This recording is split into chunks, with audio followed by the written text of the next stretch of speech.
नमस्कार दोस्तों, स्वागत है आपका अपने चैनल एग्ज़ाम टैलेंट प्लस में। जैसा कि आप जानते हैं कि हमारे इस चैनल पर बेसिक मैथ्स की सीरीज़ चल रही है और इस सीरीज़ में पिछली वीडियो में हमने बहुत सारे कॉन्सेप्ट कवर कर लिए हैं। अगर आप वो वीडियो देखना चाहते हैं तो लिंक आपको डिस्क्रिप्शन बॉक्स में मिल जाएगा, आप वहाँ से हमारी पिछली वीडियो देख सकते हैं। तो इस वीडियो में हम सीखेंगे संख्याओं के पक्षांतर के बारे में। पक्षांतर क्या होता है तथा इससे किस प्रकार के प्रश्न बनते हैं, इसके बारे में चर्चा करेंगे। तो चलिए इसमें देखते हैं। पक्षांतर में आपको x का मान ज्ञात करने के लिए कहा जाता है। सबसे ज़्यादा प्रश्न आपको इसी से पूछा जाएगा कि x का मान ज्ञात कीजिए। तो चलिए पक्षांतर के बारे में थोड़ा सा देखते हैं। तो गणित में दो पक्ष होते हैं गणित को हल करने के लिए। एक को बोलते हैं हम लेफ्ट हैंड साइड, दूसरे को बोलते हैं राइट हैंड साइड, या इसे हम पहला पक्ष या इसे दूसरा पक्ष भी बोल सकते हैं। ठीक, तो देखते हैं कि चिन्हों तथा संख्याओं को पक्षांतर करने पर उसमें क्या क्या परिवर्तन होते हैं। यदि कोई संख्या लेफ्ट हैंड साइड में अर्थात इस पक्ष में प्लस में है तो वह दूसरे पक्ष में जाकर माइनस के रूप में बदल जाती है। जैसा कि x + 5 बराबर में करता हूँ मैं 10। तो इसमें x का मान ज्ञात करने के लिए कहा जाएगा। तो देखिए x का मान निकालने के लिए हमें इस 5 को उधर पक्षांतर करना है। तो हम इधर लिखेंगे x, इस 5 को हम यहाँ ट्रांसफ़र करेंगे तो यह उधर जा कर के इधर प्लस में है तो वहाँ जा कर के माइनस हो जाएगा, 10 - 5 हो जाएगा। 10 में से हम 5 को घटाएंगे तब हमारे पास कितना बचेगा, 5। ठीक, इससे जो संख्या रहेगी वह उधर जा कर के प्लस में हो जाएगी। ठीक, चलिए बढ़ते हैं अगले कॉन्सेप्ट। अगला कॉन्सेप्ट है कि एक पक्ष में यदि कोई संख्या माइनस में है तो वह दूसरे पक्ष में जा कर के प्लस के रूप में बदल जाएगी। ठीक, चलिए इसे भी इसी उदाहरण से समझते हैं। जैसे कि मैं लिखता हूँ x - 5 बराबर में 10 लिखा है। इसमें भी हमें x का मान निकालना है। तब हम क्या करेंगे, इस 5 का पक्षांतर करेंगे। यह 5 जो है इधर चला जाएगा। ठीक, तो इधर माइनस में है, यहाँ जा कर के प्लस में बदल जाएगा। तो x बराबर में लिखाएगा 10 प्लस हो जाएगा 5। चलिए अब इसे भी जोड़ देते हैं। तब ये हो जाएगा x बराबर 10 और 5 15। यही कॉन्सेप्ट आपको समझना है। इधर माइनस में रहेगा तो उधर जा कर के प्लस में बदल जाएगा, और इधर प्लस में रहेगा तो उधर जाकर माइनस में बदल जाएगा। ठीक, चलिए बढ़ते हैं अगले कॉन्सेप्ट की ओर। कोई संख्या यदि एक पक्ष में भाग के रूप में रहेगा तो दूसरे पक्ष में वह गुणा के रूप में बदल जाएगा। चलिए इसे उदाहरण से समझते हैं। जैसे कि मैं लिखता हूँ यहाँ x / 5 बराबर में लिखता हूँ 10। बटे है अर्थात यह x के भाग के रूप में है 5, तो वह इधर पक्षांतर हो जाएगा और यहाँ जाने के बाद वह x बराबर करेंगे 10 × 5, इस प्रकार से लिखा जाएगा। तो हमारे पास x का मान आ जाएगा 10 × 5 = 50। ठीक, जो भाग है इधर वह उधर जाकर के गुणा के रूप में बदल जाएगा। चलिए बढ़ते हैं अगले कॉन्सेप्ट में। यदि कोई भी संख्या या कोई भी चिन्ह इस पक्ष में गुणा के रूप में है तो वह दूसरे पक्ष में जाकर के भाग के रूप में बदल जाएगा। जैसे कि मैं लिखता हूँ 5x बराबर में लिखता हूँ 10। 5x है अर्थात यह 5 जो है x के साथ गुणा के रूप में है। यहाँ हम इसे 5 × x बराबर में 10 इस प्रकार से भी लिख सकते हैं। यदि देखिए हम x का मान निकालेंगे तो यह 5 इधर जा कर के भाग के रूप में बदलेगा। तो x बराबर में इधर 10/5 हो जाएगा। ठीक, और इस 5 से हम इसे कटा भी सकते हैं। यदि संख्याएं इस प्रकार से कट रही हैं तो हम इसे कटा देंगे। यदि संख्याएं नहीं कटती तो हम उसे वैसे रहने देंगे। तो इसमें देखिए ये 5 जो है 5 से कट रहा है 10, तो 5 एकम 5, 5 दूनी 10। हमारे पास ऊपर में कितना बचा 2, तो x का मान आ जाएगा 2। यही चीज़ें आपको समझनी थी। चलिए हम इसे एक बार छोटे रूप में समझने का प्रयास करते हैं रिवीजन के रूप में। चलिए इसे इस बॉक्स के द्वारा समझने का प्रयास करते हैं। कोई भी संख्या यदि इस पक्ष में प्लस में है तो उधर जाकर वह माइनस में हो जाएगी, इधर माइनस में है तो उधर जाकर प्लस के रूप में बदल जाएगी, इधर गुणा के रूप में है तो उस पक्ष में भाग में बदल जाएगी, इधर भाग में है तो दूसरे पक्ष में गुणा के रूप में बदल जाएगी।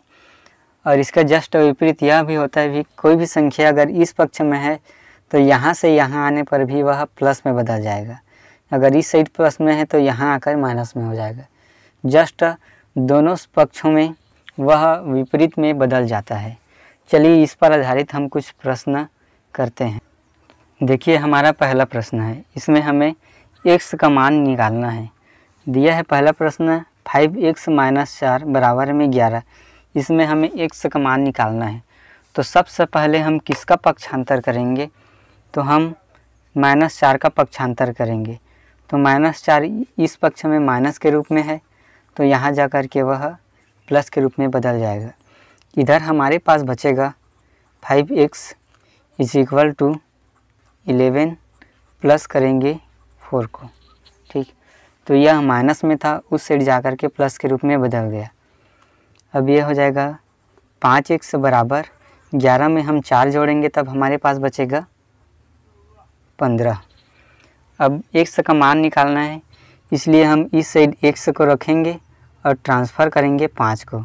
तो इधर गुणा के रूप में है, वहाँ जाकर भाग के रूप में बदल जाएगा, अर्थात ये 15/5। इस साइड अंश में है और इस साइड में इसके हर में आ जाएगा, ठीक। चलिए कट रहे हैं यह संख्या, तो इसे कटाते हैं। 5 एकम 5 और 5 तिया 15, तो हमारे पास x का मान आया 3। चलिए बढ़ते हैं अगले प्रश्न की ओर। हमारा अगला प्रश्न है 6x - 2 बराबर करेंगे 2x + 10। तो इसमें भी हमें x का मान निकालना है। अगर इस प्रकार की संख्या दिया रहे जिसमें एक संख्या चर के रूप में हो, अर्थात a b c d या फिर x y z के रूप में, तथा दूसरी संख्या अचर हो जैसे कि 2 4 6 8 अर्थात अंकों के रूप में, तब हमें सबसे पहले एक समान दिखने वाली संख्याओं को एक पक्ष में रखना है तथा अंकों को भी एक पक्ष में रखना है। जैसे कि ये एक सवालों को एक पक्ष में रखते हैं। तो देखिए इधर 6x है, इधर 2x है, इधर -2 है, इधर 10 है। तो हम इस 2x को इधर पक्षांतर करेंगे तो ये हो जाएगा 6x, ये -2 की -2, ये 2x जो है इधर प्लस में है, इधर आकर -2x के रूप में बदल जाएगा। बराबर में हमारे पास कितना बचा है 10। अब इधर देखिए ये जो अंक वाली है अर्थात 2 को हम इधर पक्षांतर करेंगे 10 के पास, तो हमारे पास यहाँ कितना बचेगा 6x - 2x इधर बचेगा, और इस 10 के साथ जो है ये 2 इधर माइनस में है, यहाँ जाकर प्लस के रूप में बदल जाएगा, अर्थात 10 + 2 हो जाएगा। अब हम 6x में से 2x घटाएंगे तब हमारे पास बचेगा 4x, बराबर में 10 के साथ 2 जोड़ेंगे तब बचेगा 12 बन जाएगा। अब देखिए इसमें से हमें x का मान निकालना है, तब x को हम यहाँ रखेंगे और बाकी 4 को फिर से ट्रांसफ़र कर देंगे, तो ये हो जाएगा 12/4। अब यह जो है 4 से पूरी तरह विभाजित हो जाएगा, 4 एकम 4, 4 तिया 12, तो हमारे पास x का मान कितना आया 3। चलिए इसी पर आधारित एक और प्रश्न। यह प्रश्न कोष्टक पर आधारित है, अर्थात हमारे पास सामने में दिया है 2 और कोष्टक के अंदर दिया है x + 3। तो सब कोष्टक दिया है, अर्थात कोष्टक का अर्थ होता है गुणा। इस 2 का गुणा इसके साथ होगा कोष्टक के अंदर वाले के साथ। तो चलिए सबसे पहले कोष्टक को हल करते हैं। ये x का गुणा 2 के साथ होगा तो ये हो जाएगा 2x प्लस इस 2 को गुणा 3 के साथ हो जाएगा, तो ये 3 दूनी 6 हो जाएगा। इस पक्ष में क्या बचेगा हमारे पास 3। ठीक, तो चलिए 2x से इधर बचेगा, 6 को हम इधर पक्षांतर कर देते हैं, तब ये हो जाएगा 3, पक्षांतर होकर के -6 के रूप में बदल जाएगा। 2x बराबर में कितना आया, हम -6 में से 3 को घटाएंगे तब हमारा आंसर जो है -3 आएगा, क्योंकि बड़ी संख्या 6 जो है माइनस में है, इसीलिए x का मान निकालना है। x को रखेंगे, बराबर करेंगे -3/2, ये 2 इधर जाकर इसके हर के रूप में बदल जाएगा। चलिए बढ़ते हैं अगले प्रश्न की ओर। इसमें देखिए दोनों पक्ष में कोष्ठक के अंदर संख्याएं दी हुई है। तो सबसे पहले हम कोष्ठक को हल करेंगे, अर्थात इसे गुणा करेंगे, इसको इसके साथ गुणा करेंगे। तो ये हो जाएगा 2x + 3 दूनी 6 बराबर करेंगे 3x - 4 तिया 12। ठीक, अब चलिए हम इनको एक पक्ष में रखते हैं तथा इनको एक पक्ष में रखते हैं। तो हम उधर पक्षांतर करेंगे 3x के साथ में 2x का, तब इधर कितना बचेगा हमारे पास, इधर 6 बचेगा।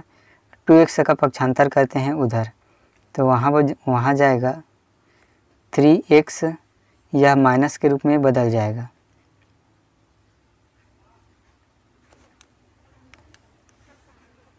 -12 की 12, ये हो जाएगा -2x, क्योंकि इधर प्लस के रूप में है। अब चलिए इस 12 को हम इधर पक्षांतर करेंगे, तो ये 12 माइनस के रूप में है, इधर यहाँ आकर प्लस में बदल जाएगा। तो यहाँ आ जाएगा 6 + 12, इस पक्ष में हो जाएगा 3x - 2x। अब 12 में हम 6 जोड़ेंगे तब हमारे पास हो जाएगा 18 बराबर 3x में 2x घटाएंगे तब हमारे पास बचेगा x, अर्थात x का मान कितना आया 18। तो आपको पक्षांतर पर आधारित इसी प्रकार के प्रश्न दिए जाएंगे जिसमें आपको x का मान निकालने के लिए कहा जाएगा। तो मिलते हैं अगली वीडियो में, तब तक के लिए जय हिंद जय भारत।